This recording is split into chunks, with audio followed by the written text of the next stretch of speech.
Hello, welcome to Fun Philo. Today we're going to be talking about free will, and as you can probably already tell, this is going to be a very long video. The reason being is because I have to basically deconstruct something that is very much well believed throughout society, that we do in fact have free will. And I'm going to argue that we don't and explain why, and that's going to take some time. I hope you guys enjoy the fact that I'm trying my best to not only keep up with my schoolwork, but also pump one of these videos out every 2 weeks. If you guys do enjoy the work that I'm putting in, make sure to leave a comment, leave a like, share the video, and that would help me out tremendously. I hope you guys are having a wonderful day, and let's jump right into it. Is free will real, or is it just an illusion? Did you choose to click on this video? Or better yet, did I even choose to make it in the first place? Oh, here we go again. Yes, dude, it's real. I chose to click on this video, you might say. And it sure does feel like you chose to, doesn't it? Consider optical illusions. Their mere existence has taught us something, that we should not trust our senses, trust what we perceive to be correct, what we believe to be true, without first challenging their legitimacy. So, is free will legit? Short answer, no. And to this you might say, Joseph, you need to chill. I don't need you to come around every month just to give me an existential crisis explaining why what I firmly believe in is an absolute lie. Don't you have better things to do? Don't you have other hobbies? Don't you have any friends? But just hear me out and you'll see that it's not your fault that you clicked this video, the same way that it's not my fault that I made it to begin with, and also why I don't have any friends. So I'm going to ask you, what is free will? And you might say, that's easy. It's the idea that I have a choice. I can do something or another, no matter the circumstance. They both have equal probability. And I have the power to do what I want, assuming that it's feasible, of course. Like, I'm not just gonna grow wings and just fly throughout the air. And at first glance, I would say this would be a good definition, because that's essentially what we all believe in, right? That we all have the power to do whatever we want, when we want. And this is why it's okay to punish criminals, because they chose to do what's wrong, correct? But I'm going to tell you that this is not true, because we are bounded not only by our genetic code and our socioeconomic factors, but we're also bound by our knowledge of the option to begin with. For example, I'm a chemical engineering student at UC San Diego, but I didn't even know that major existed until I actually attended the school. So imagine all the other options that I could have chosen, but I didn't because I just lacked the knowledge thereof. I cannot choose these options because, in other words, how can I be free to choose something that I do not know exists? So the idea that all options are available to you is absolutely ridiculous. And to take it a step further, I'm going to make the argument that by our very nature, we're not programmed to be able to even choose what we would like to do in any given scenario to begin with. For example, let's talk about the Nazi trials in Nuremberg. During these trials, the main powers had to come up with a solution to a very complicated problem. How can we, as in the United States, Russia, the UK, France, how can we punish Germany if they didn't break any of their own laws? The reason why I bring it up is because the soldiers that were arrested kind of essentially said, hey, it's not our fault, we were just listening to orders. But regardless, the United States, Russia, the United Kingdom, and France all ruled that it was their fault nonetheless, because they had the option to either obey orders or to disobey orders, and because they chose to obey orders, they should be punished. And honestly, you may sit there and think, yeah, if I was a Nazi soldier in Nazi Germany, I would not have listened to the orders to commit mass genocide. Because you know why? Because I have a thing called morals. But would you really have not obeyed? How do you know? Let's talk about the Stanford prison experiment with Dr. Zimbardo. He specifically chose men from Stanford that had good moral character and had very good mental health. And from a flip of a coin, he chose whether they're going to be a prisoner or a guard. During the experiment, the first few days were kind of boring, nothing really happened, until suddenly about half a week in, the guard started using verbal abusive tactics and physical humiliation by stripping the prisoners naked and having them wear bags over their heads. Keep in mind, the prisoners did nothing wrong. They did absolutely nothing wrong. They were simply prisoners from a flip of a coin.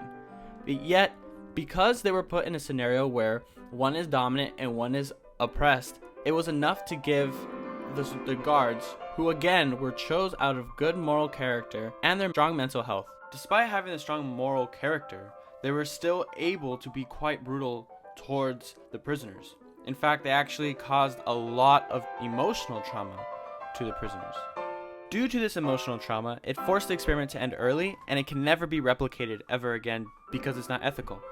But what this experiment shows us is you never know what you're going to do unless you're actually put into that situation, and for good reason. But we'll get back to that in a little bit.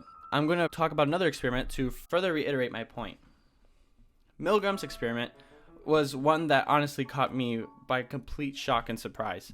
So what Milgram did was he got a teacher who was going to be the subject for the research, and then a student who was just basically a pre-recording that would just play during the experiment. And what they told the teacher is that they're going to ask questions to the student, and every time they get something wrong, they're going to shock them. It went from 15 volts to 450 volts, and every time they got something wrong, it would increase by 15 volts each time. The teachers would actually shock themselves at 15 volts to prove to themselves that it actually worked. Milgram believed only 1% of the subjects would actually shock their, I guess you could say, student with the max volts available to them, 450 volts. But to his surprise, including my own, 63% went all the way to 450, despite the student actually crying in pain and begging them to stop, and even at one point stopped answering back at 300 when he complained about having heart problems. And even more shocking is that 93% of the subjects actually went all the way through when they were told to tell someone else to shock the learner. This is absolutely crazy if you think about it. And again, this is another experiment that we cannot replicate because this experiment actually caused serious emotional trauma to the subjects because they actually thought they were hurting or even killed somebody. And if you would ask them why they did that, they would simply just say, I was obeying orders. So honestly, you cannot sit there on the other side of the screen and tell me that, oh, if I was in the situation, I would do this. Because honestly, you don't know unless you're actually put into it. Once you're in that situation, we're very susceptible to obedience, and we subject to conformity. And honestly, conformity is not a bad thing. It's what causes us to obey laws, pay our taxes, stand in line at the grocery store, or even act accordingly during a wedding or funeral. Conformity is what allows the idea of society living in harmony feasibly possible in the first place. But of course, sometimes it can be disastrous. The Holocaust. But I just need to further reiterate that you do not have control of your actions in socially demanding scenarios. I would also like to point out that if you truly could choose your actions, why wouldn't you be able to determine what you would do in a hypothetical situation with extremely high accuracy, but yet you cannot? I'm sure many of you would say, I would never kill anybody, but keep in mind, 63% of people thought they killed somebody. And 93% of them thought they killed somebody if they told somebody else to do that act, to do the act of shocking the student. But why does this happen? Well, it's because you do not choose your actions. Your brain does it for you. You do not control your brain. Your brain controls you. And also take note that your brain wants to keep you, your genes, alive as long as possible, and it will do anything that it may be required of it to achieve that goal. And this may mean that it will make those decisions for you. Decisions that you think you would have never chosen in the first place. But okay, you might say, what about non-socially demanding scenarios? These are pretty intense situations. Let's talk about really basic stuff that isn't about life or death. So let's say you have two bowls in front of you, okay?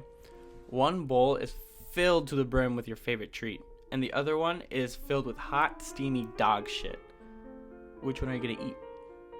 Well, it's a no-brainer, right? You're gonna choose your favorite treat. But you still might think that doesn't necessarily prove free will doesn't exist. Okay, but what if I offered you $1 million for a teeny tiny bite, or even $1 billion for a spoonful to put that hot, steamy dog poop in your mouth? And you might think, yo, for $1 billion? I don't know, that sounds kind of tempting. But why? It's still the same choice. Eat the sugary treat or eat the dog shit. But yet, for some reason, money makes a difference in your decision. Why did you just not eat it in the first place? Well, eating it would have caused you to be exposed to bacteria that could then cause detrimental damage to your health. It may, or may not, kill you, but at the same time, you would still be doing it for absolutely no reason. And many of us would say you would be insane for eating it, because you would gain nothing of value from that experience. On the other hand, the sugary treat would start a surge of dopamine that would rush your brain, and it feels great. It's like cocaine. Well, it kind of actually is. Sugar is very highly addictive, and the pathways of sugar and cocaine are quite similar, but I digress. In summary, we see the sugary treat as something good that we should eat. It might not be good for you, but it's good to eat. Tastes good, makes you feel good. Whereas poop, on the other hand, is bad. However, with the offer of a large sum of money as compensation, it seems to make the discomfort of eating that dog poop suddenly seem worth it. With all that money, you could do anything you ever wanted for the rest of your days. You would have access to endless possibilities of pleasure and fun. All of this just for the few seconds it would take you to just swallow the, Yet there still might be some of you, probably those with more knowledge of the dangers of eating the poop, or those who are probably not living in a financial situation that would cause you to be tempted to eat it in the first place, who would not eat the poop. Not even for all the money in the world. But why? Maybe because you see your health, dignity, or whatever it may be worth more than just $1 million or even $1 billion. Do you see what I'm getting at though? The decisions you make are determined by a balance. You have two options. When you have two options, you'll always choose the one that seems best. People live by a metric of values that dictate their actions. For example, if you're selfless, you're going to probably choose the option that would require sacrifice, because you think sacrifice for the overall good of the community is what's best to do. But did you choose to live your life on that metric of being selfless? How would you choose the metric on how you would decide what is best? In other words, did a selfish person just wake up one day and decided that they would want to be selfish for the rest of their days? Or better yet, were they born with a genetic disposition that made them more susceptible to being selfish, and then again they grew up in an environment that fostered their selfishness? I'll give you a hint. It's probably the second one. Genes determine all our susceptibility, or in other words, probability, of having physical, emotional, and intellectual traits. The cards we are dealt with primes us to perceive the world in a certain way based on these traits. Thus, the environment, through a process called methylation, then sets these traits into stone as certain genes become turned on or off. This is why people can actually change after a big event. If for whatever reason you still don't believe me when I'm talking about how environment and your genetics play a key role in your actions, let's talk about the ACE study, which has been replicated time and time again, and each time they replicate it, they just find the exact same findings of the ACE study. What the ACE study found was that children who suffered through very traumatic experiences as children, they would grow up and they were producing not just emotional difficulties, but very serious medical consequences, including having very addictive behavior and actually having chronic diseases, which is honestly quite surprising because it's very much well believed that a lot of the diseases you had was purely based on your genetics, and it kind of showed that the more stress a child had growing up, the higher the chances they would have to actually succumb to these, what was once thought purely genetic diseases. So keeping this in mind, it's very unsurprising that they found that the more trauma the child was exposed to, the worse the outcome for them was, on almost every measure.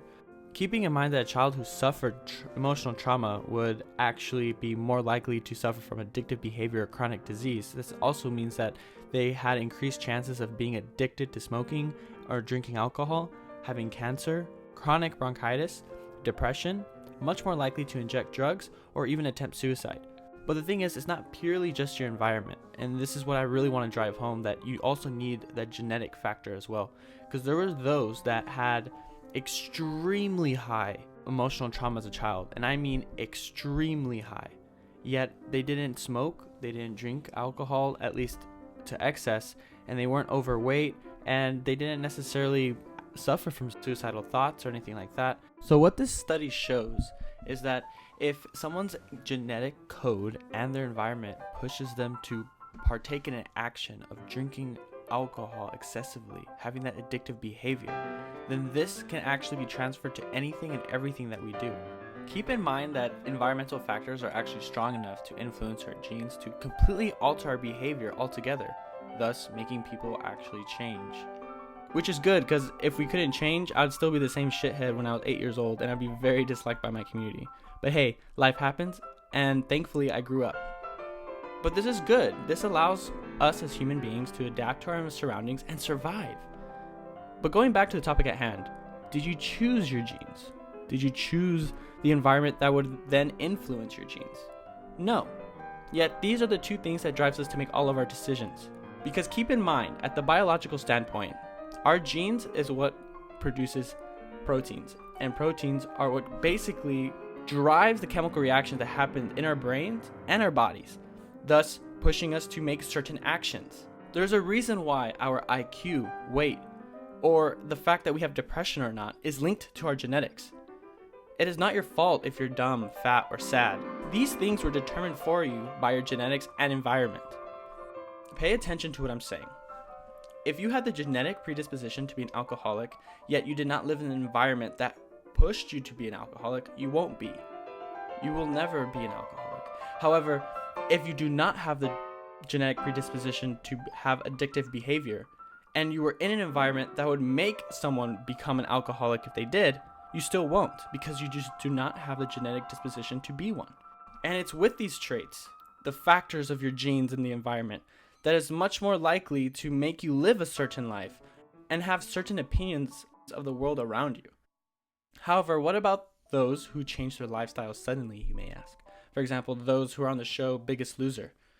Well, those who changed their lifestyle decided to lose that weight only because they were in an environment that made them feel compelled to lose it in the first place.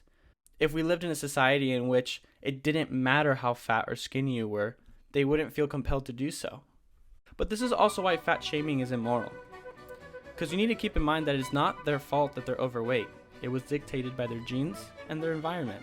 Again, two things they cannot control. But hey, maybe you just think you're trying to do what's best. You care about their health and you want them to live a longer, healthier, happier life. So you fat shame people. But what about those who their genetic predisposition or they have other environmental factors that just have such a tight grip on them that no matter how much you fat shame them, they won't change their ways? You're not doing anything except just making them feel more miserable about themselves. Essentially, all you're doing is lowering their quality of life, when all you're really trying to do is actually raise it. Instead, you just put them in absolute misery. So don't fat shame. Just keep in mind that every time you walk past a stranger who's fat and you wish they would lose weight, they've probably already thought about it 100 times. And again, also keep in mind that if you make advances towards somebody and they politely decline because of superficial factors such as weight, gender, sex, do not become angry with them. It is not their fault that their genes and environment has influenced them to have certain preferences in a partner. The same way that you don't want people to judge you, you shouldn't judge others. But moving on. In summary, the decisions you make are not determined by you.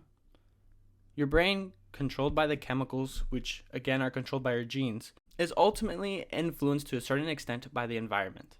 Again, your genes and environment are two things you have no control over. But yet, you still might sit there and think, I'm still not convinced. Take Libet's experiment, for example. He would essentially just have people connected to an EKG machine that would just record their brain activity and would ask them to flex their hand whenever they felt like doing so. And with that, he actually found out that people would move their hand or have the signal for movement before they even had the conscious decision that they wanted to move their hand in the first place. This makes sense. If you are relying on your fight or flight instincts, for example, let's say you're standing in the middle of a street and a car is coming by and it seems like they're not going to stop anytime soon. You cannot waste time standing there thinking, there's a car coming at me and it's going to hit me and I might die, so I should probably move. You don't want to waste time. You just want to react. But what does this also mean? This means that we act first and our brain reasons why we act after. Even according to Libet, this experiment essentially disproved any possibility of free will. What he proposed is we have a free won't. We basically consciously have an idea of what we want to do and then we can veto it, meaning that we can stop our thoughts from becoming actions, and we can do that freely. So we can't choose what thoughts come into our brain, but we can be able to choose which actions are actually executed by these thoughts. But even then, I would have to use the exact same argument to disprove it. We need to keep in mind what dictates our won'ts. Again, it's our genetics and our environment. As we learn what to do and what not to do based on our environmental learning and our ability to learn and how we perceive that information to learn it in the first place is dictated by our genetics. Two things that we do not have control over. So, sure, there might not be a will and instead it's a won't, but it's definitely not free, just like free will doesn't exist. Free won't doesn't exist either. So eating a small amount of dog poop for $1 billion might be a choice your brain would make for you because it heightens your chances of survival And with that excess wealth, you can be able to afford security, making sure that your genes will live on. Of course, assuming the poop doesn't kill you. And also, if you chose not to eat it, well, it's based on the fact that you have different genetics and environmental factors that alter your decision. And yet, if you're still not convinced, think about this. If you had true free will, you would be able to choose anything you'd like, even if it directly causes a negative outcome. And you might think, aha, I got you. What about people who do hard drugs? They're doing something that directly causes a negative outcome. The health issues that are a byproduct of these drugs are no doubt a negative outcome. And to that, I would answer, the drugs actually cause an indirect negative outcome, not a direct one. Much like procrastination, actually. No one takes drugs for the consequences of that which would hurt them. They do it for the consequences that appear to help them. People take drugs to have a good time or to escape the perils of life, such as coping with trauma. No one says, hey John, pass me the meth because I want my teeth to rot and I want to lose the ability to remember important things like my daughter's birthday. Thanks. No, they say, hey, I'm not doing so hot right now. My bills are piling up. I'm constantly surrounded by people who I'm not even sure if they're my friends or if they're just being nice just to be nice. My wife just left me and I am so tired. So tired of feeling alone, feeling sad, feeling helpless. Same thing actually happens when one procrastinates on doing their reading assignments for psychology. Instead of reading their 50 pages of text every day, like they're supposed to, because they decided to take the class over the summer since it would save them time.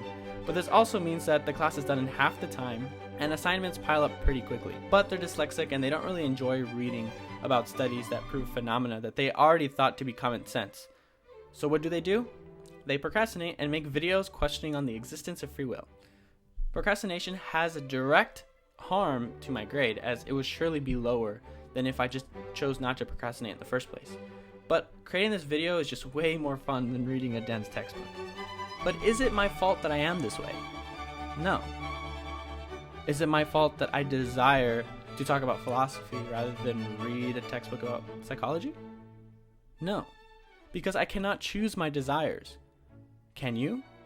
Of course not. Can you choose to not be genuinely interested in science? Can you choose to be selfless by your very nature? Can you choose to love K-pop? No. You either do or you don't. If you're sitting there thinking, I can choose my desires, then I challenge you one thing. Choose to not desire them. If you could truly choose your desires, then you could easily choose to dispose of them. But you won't. You can't do that. Why? Because your brain wants you to survive. You survived this long with certain attributes, so let's just keep them. Which again explains why it's very uncomfortable doing things that you have never really done before, and it can be even scary sometimes. Trying new foods, for example, because you do not know how they're going to affect your body. You've survived so long eating these foods that you know are safe, it's kind of scary putting something foreign in your body that might or might not cause you harm. But it makes sense why we're like this. When the Big Bang happened, it caused the world that we're living on to have certain key features. These key features caused creatures to evolve in such a way that they could survive on this planet with said features. Then we came along about 200,000 years ago, and we have kept certain attributes that allowed us to survive on this planet that had, again, those said key features with other creatures now that are also fighting for survival. Those who did not have the proper attributes for survival, well, they're dead. And free will is just one of those illusions that allowed us to survive. How is it that free will, being an illusion, allowed us as a species survive? It makes sense if you think about it this way. If one felt like free will existed, then it would allow us to kill, banish, and even imprison those who are deemed dangerous to society, while also washing our hands from such acts. If we think about human history, we've honestly killed so many people just simply because their values didn't align with the group. If it was their fault for having such values, then hey, it's not my fault we had to kill him to protect the delicate balance of society that has allowed us to survive for the past 200,000 years. This person could have just abided by the social rules and none of this would have happened. But because John over here broke some arbitrary social rules about adultery, well, we gotta kill him. We gotta stone him to death. But if we realize that free will is just an illusion, well, it'd be very difficult to protect society. because we cannot just have murderers running around. No, that would lower our chances as a species to survive. Why? Because we wouldn't be able to trust one another. Instead of it being us against the world, it becomes me against the world. We as humans are weak, slow, and irrational, and alone we would surely die. We only survive this long because we're able to work well together in large numbers. Therefore, trust is crucial to our survival. But if we realize free will did not exist, then how can we rationally punish someone for something that is not their fault? If I was a murderer, would it be okay to punish a random person for my crime? No. Well, it's because it's simply not their fault. Yet, if I was a murderer, and it's not my fault either because I am a murderer because of my genetics and environment, is it okay to punish me? But just because free will doesn't exist doesn't actually mean we should live our lives as such. It is quite impractical. Descartes came across a very similar problem when he was trying to prove the existence of God. Instead, he basically disproved anything and everything. He basically talked about how you cannot really tell the difference between reality and a dream with absolute certainty. So how can you trust your senses that this mic that I'm talking through right now is even real in the first place? Or the voice you're hearing from this video, am I a real person? How do you know? Even if you met me and were able to touch my face, would you be able to tell with absolute certainty that this is reality and not a dream? Or even a figment of your imagination? No, you cannot. But he did prove one thing though. And this is where his famous quote came from. I think, therefore I am. Which essentially means he knows he exists because he can think. However, if we take it a step further, which he doesn't, this also means that no one but yourself exists. Because you cannot hear my thoughts the same way that I can't hear yours. So, can you imagine a life like that? One where you think absolutely nothing in this world exists except for yourself. Nothing would get done if everyone had that collective thought, that collective belief. Because what's the point? Everything is fake anyways, and we would all just slip into this destructive form of nihilism, where everything would just degenerate into nothingness, and we as a species would surely die. So you should live as though you did have free will. Same as how Descartes himself said that even though you cannot trust your senses, you should live your life as though you could, because otherwise it'd be quite impractical. For some of us, like myself, we can live just fine knowing free will is just an illusion, and can still find a life full of meaning and comfort. Of course, by realizing that it's merely an illusion, the environment has been changed. The environment that now influences my genetics to force me to act a certain way is now one that fosters the idea that I should accept myself for who I am. I cannot change. This is actually how I found the road that led me to love myself for who I am, when in the past I actually hated myself for being different than ideal in some aspects. Why am I so awkward? Why am I such a dork? And why don't I have any friends? I might ask myself. But it's okay, because it's not my fault. And I learned to love the cards I've been dealt with by the genetic lottery. This in turn has led me to conclude that I should not always allow the environmental factors be weighed into what is the quote-unquote decision-making process, even being regarded as a possible option that could potentially outweigh my personal desires, even if my personal desires does not cause a direct harm to anyone else. This is why I'm a chemical engineering major instead of working towards a medical degree, like my family originally wanted me to. I cannot choose my interests, so why not just give into who I am by my very nature and allow it to raise the quality of my life, while also causing absolutely no harm to another person. But for those who have succumbed to a cognitive dissonance to reject this truth, I say, it is okay. Some of us need to live thinking free will actually and truly exists, because then it puts them into an environment that fosters hope. Hope that things can get better. If I choose to work hard, it will all pay off, you might say. And if you need to reject my arguments that suggest that you only wish to work hard because of your genetics and environmental factors, and you need to do this in order to be in that hopeful environment that will lead you to a happy life, then fine. Whatever makes you feel happy, go for it. But this leads to another question. If free will doesn't exist, what does this mean about our legal system? Should people be placed in cells when they break laws?